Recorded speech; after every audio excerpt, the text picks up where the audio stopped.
Irídia existeix per defensar drets. Cal una Irídia forta i independent en els temps que corren. S'està produint un atac als drets humans.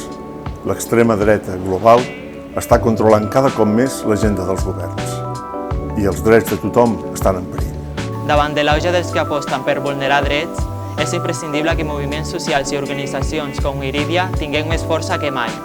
Perquè els drets es defensen exercint-los, als carrers, a les presons, a les fronteres o en els desnonaments. Treballarem perquè es creï un mecanisme independent de control de la policia.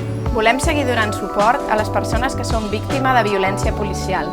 Des de 2016 hem donat suport a més de 600 persones. Perquè cal seguir denunciant els efectes de les bales de goma per aconseguir la seva prohibició en Novat i les afectades. Seguirem defensant els drets al CIE i promovent el seu tancament. I seguirem donant suport a les organitzacions que treballen a la frontera sud. Per tot això, jo sóc sòcia d'Irídia. Ja en som més de 1.000, però n'hem de ser moltes més. I tu, t'animes? Fem Irídia juntes!